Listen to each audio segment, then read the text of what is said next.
Hey everyone, and welcome back to Joey's Retro Newscast. It's Friday, here is your retro handhelds, retro gaming, and gaming news.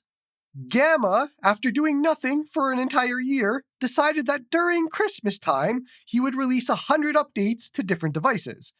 Gamma has released GammaOS Next for the Anbernic RG Slide, RG406H, RG406V, RG476H, RG556, RG Cube, and GammeMT E6 Max. One of those things is not like the others. These are Patreon exclusive builds for 60 days, I believe. There is an absolute ton here, though, and I show a lot of it off in my Mangmi Air X GammaOS video. But you get global shaders to apply globally, audio EQ, better HDMI support, all the GammaOS handheld stuff, and a ton more. Gamma deserves all the support that you can send him, so send him a few bucks and grab GammaOS for any of these devices if you have them. Okay, and question of the week, and this was a question that came in for the newscast, but I'm actually going to do it for the question of the week because I think it's better for everybody to answer, and it comes in from teatime_gaming, so thank you to him. Considering affordability, availability, ease of setup, etc., what do you think the best handheld to gift to somebody in 2025 is?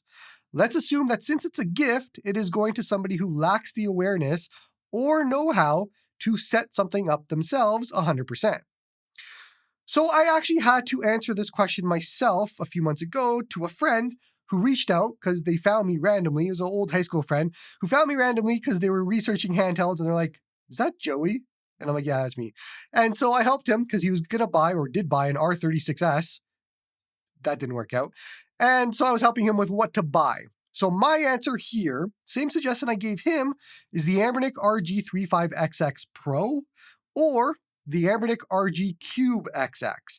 I think both of those, for different reasons, are the best handhelds. The 35XX Pro is the best budget handheld that you can buy, the cheapest, the best that you can get. And the Cube XX, I think, is a little bit more money, but better screen and all that sort of thing, better comfort, all of that. So it all depends, but those would be the two handhelds. I think Anbernic's stock Linux build is the best on the market for newcomers, and so that would be my answer. Let me know in the comments, what would your answer be? Abxylute has released a handheld called the E1 with dual OS, so it's Android and Linux, which I have not seen in about 2 years or so. It's been a while since we've seen a dual operating system handheld.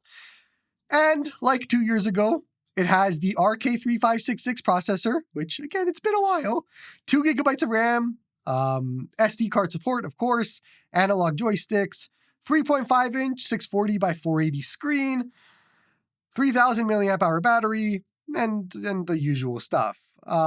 This is a 2023 handheld in 2025. It is 112 Canadian dollars, which is actually 79 US dollars. So if you're interested in this, it's on Abxylute's website. Not something that I'm going to be picking up for review, but if you want one, it's there. This company, I swear, Analogue has released, or actually did release, I think it's done now. Yeah, it's all sold out. The Analogue 3D limited edition colors for them. So there was like a jungle, green, there was a whole bunch of colors of the rainbow, a whole bunch of stuff. I guess it doesn't really matter anymore since it's all sold out, but they released a whole bunch of colors. And this is slightly annoying as somebody who had a pre-order for the Analogue 3D for a year, and finally gets delivered, and then a week later, they're like, "Oh yeah, here's 7 more colors that you could buy." And we didn't want to tell you before it shipped because then you would have bought only one device. I am not going to rebuy this. I would have.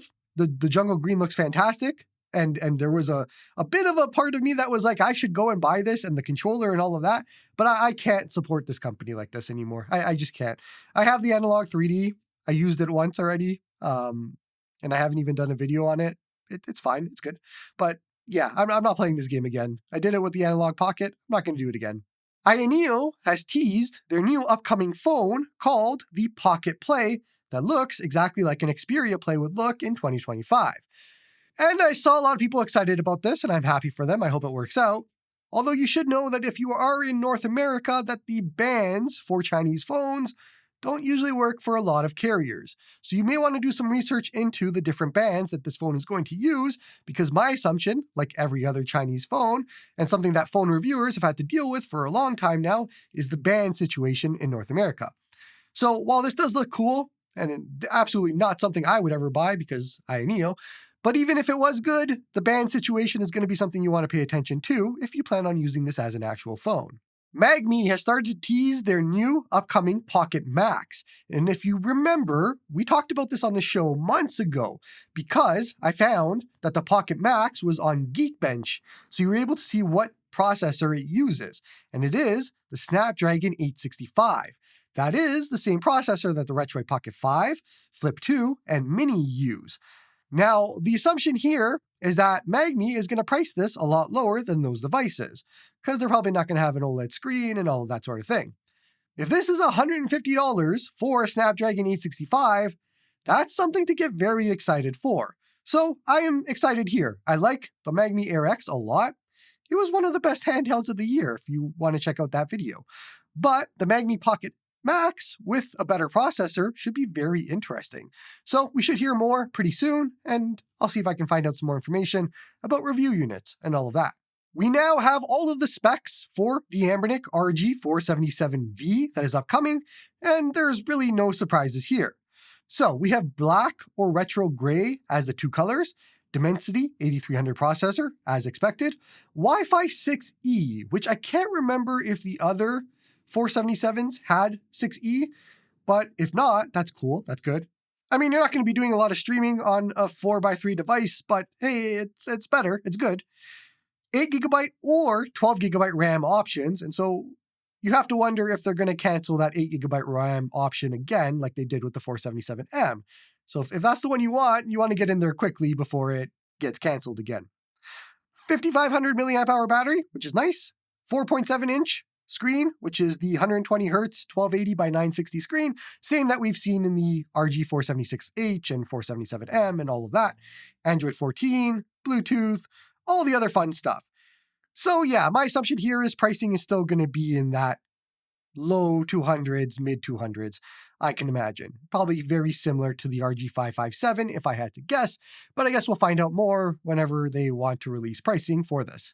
Jumping over into KONKR Pocket FIT news now, and there was a user on my Discord that wanted me to share this on the newscast, but people who ordered the KONKR Pocket FIT, you might want to check for scuffs or markings on the back of the device.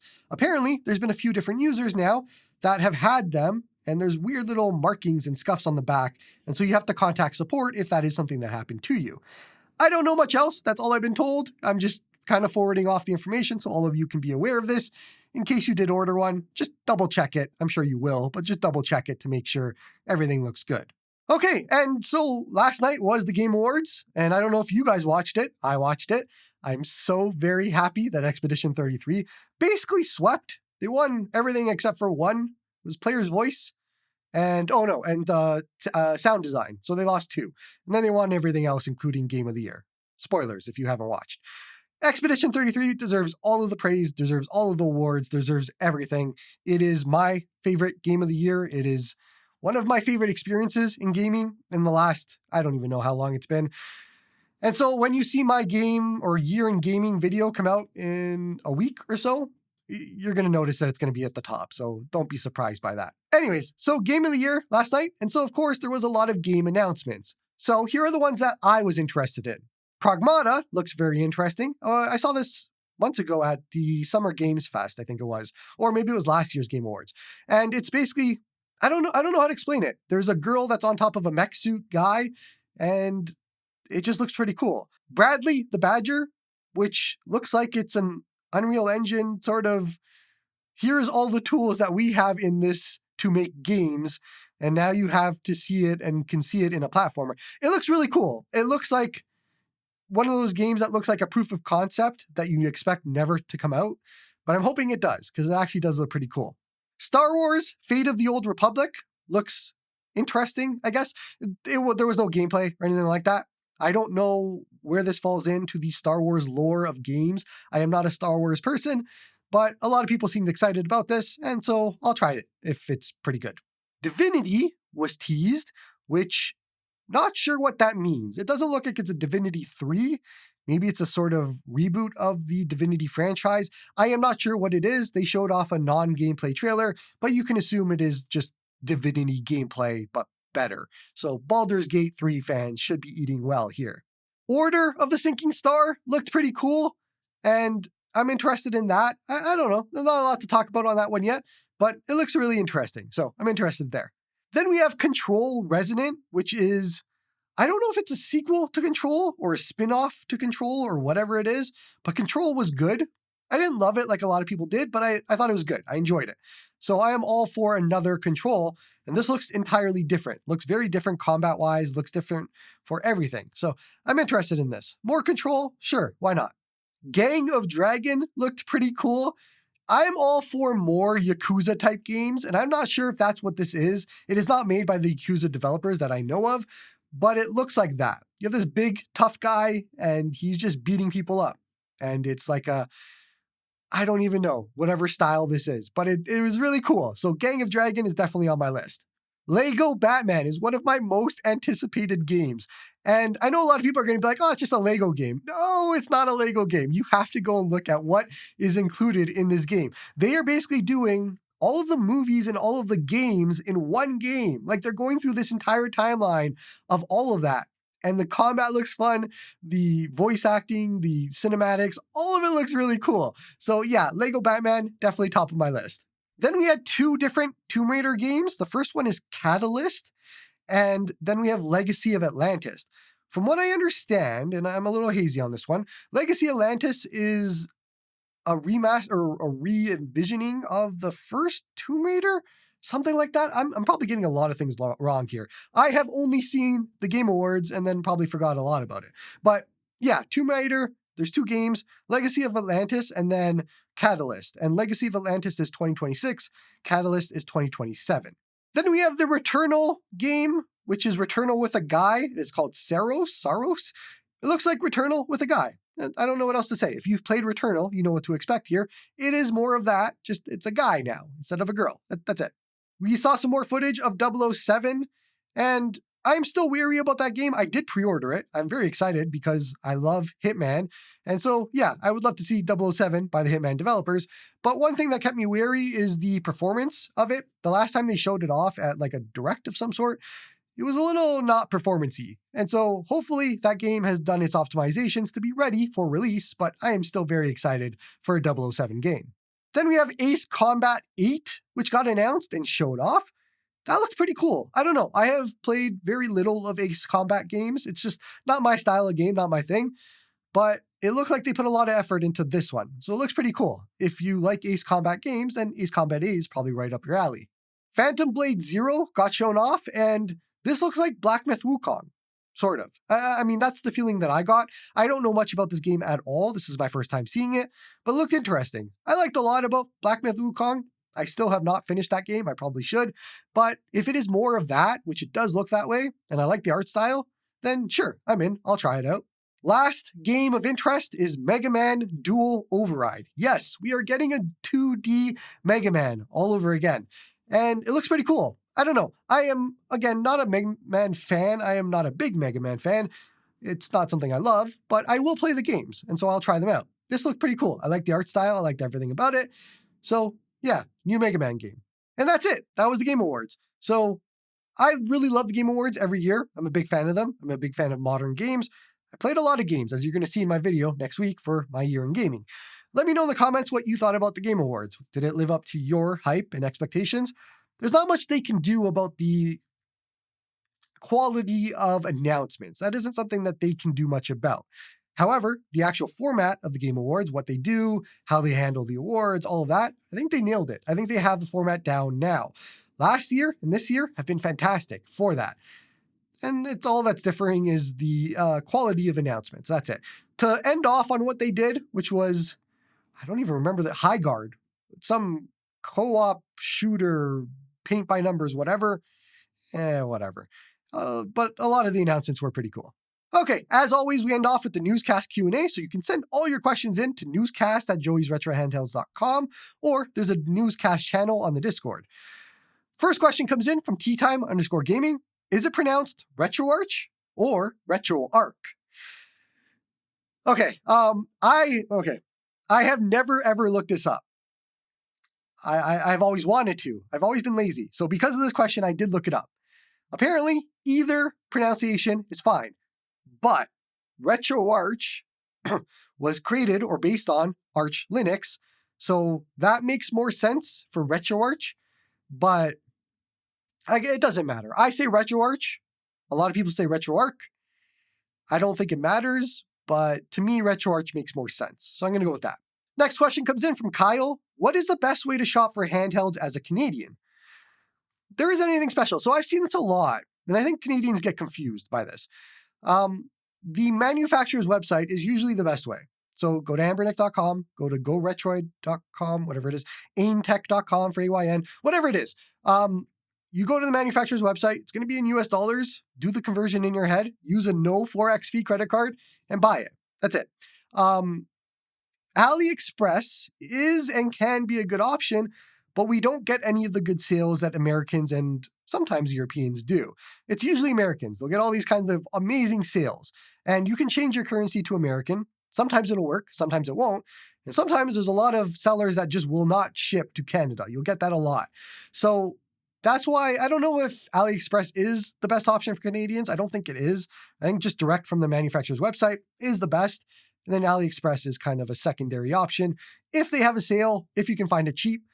For me personally, just due to not having the support of the manufacturer, I buy from the manufacturer directly. Because when you don't buy from them directly, when you buy from AliExpress and then you have an issue, it's a whole bunch of a hassle down the road.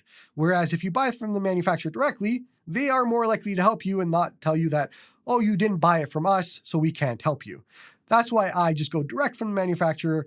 It might cost me $10 more. I don't care. I'll just pay that $10 just to have more peace of mind in this way. Last question of the day, and this comes in from Danica. And she said I was awesome and I'm the best and all this sort of thing. Let's get to the question. My boyfriend, her boyfriend, not my boyfriend, her boyfriend, is always just addicted to modern games. And when I say modern games, I mean just your Call of Duties and other competitive first-person shooters. I've always wanted to get him into the hobby of playing retro handhelds with me, but he just never seems interested in playing older games, which I find a little odd, I guess, since he's a few years older than me, and he grew up playing the Super Nintendo. What would you suggest that I do to get him into playing retro handhelds with me? Should I buy him a retro handheld? If so, what would you suggest? This is tough because you have a retro handheld and he hasn't shown interest in playing it, so you might be forcing a square peg into a round hole in this one. I'm trying to think here.